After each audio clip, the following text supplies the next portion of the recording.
Vous écoutez le quiz, issu de l'épisode S1109 du podcast Faut pas pousser les ISO, diffusé le jeudi 13 novembre 2025.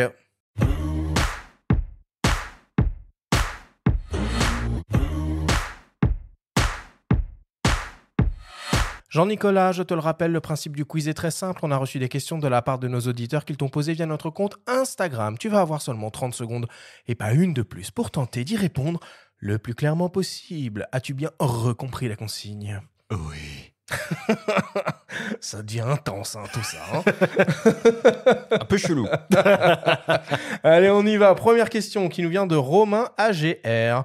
Avez-vous testé le nouveau Tamron 25-200 mm ? Si oui, est-ce qu'il fait mieux que le Sigma 20-200 mm ? Ah, ça c'est de la bonne question. En fait, le truc c'est que le 25-200, on est en train de le tester. Donc sur le terrain, elle est hyper agréable à utiliser. On a toujours l'ouverture à 2.8 quand on est à la focale la plus courte. Cependant, elle ferme un petit peu plus vite que son prédécesseur. Et quant au 20-200 mm, malheureusement, nous ne l'avons pas encore testé. Donc je ne peux pas te dire si elle est mieux ou pire que celle de Tamron. Donc voilà. Ça fait une grosse différence de démarrer à 20 à la place de 25. Vraiment, sur le terrain ou pas ? Moi, j'ai envie de dire oui. Mais oui, Quand même, hein. Oui.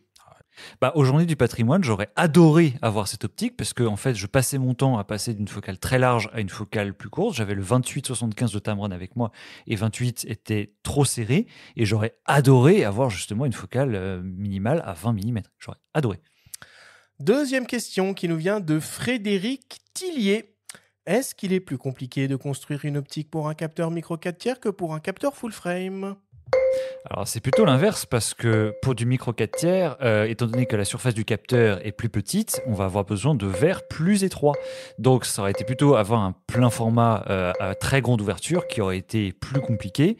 Cependant maintenant les procédés de fabrication ont énormément évolué et donc on a la possibilité d'avoir des optiques de grand diamètre plutôt fines, plutôt légères. Et donc maintenant, étant donné que la priorité est au plein format, justement les constructeurs ont tendance à concentrer leur R&D sur le plein format.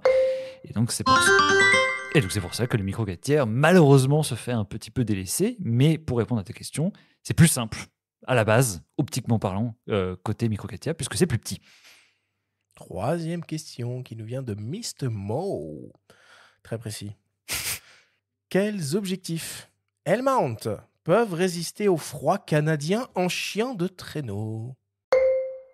Alors là, clairement, il faut aller... un qui se paye des belles vacances. Ça c'est clair. En fait, l'avantage des optiques en monture L, c'est que la plupart d'entre elles sont tropicalisées, notamment chez Panasonic. Donc, il faut vraiment aller voir sur le site du constructeur et aussi sur le test le nombre de joints d'étanchéité qu'il y a tant au niveau du fût que au niveau de la baïonnette, donc au niveau de la monture. Et à partir de là, aussi voir tout ce qui va être température minimale, maximale. Donc, j'ai pas de modèle précis en tête. Mais ça va être les critères à observer de très près pour ne pas se retrouver le bec dans l'eau.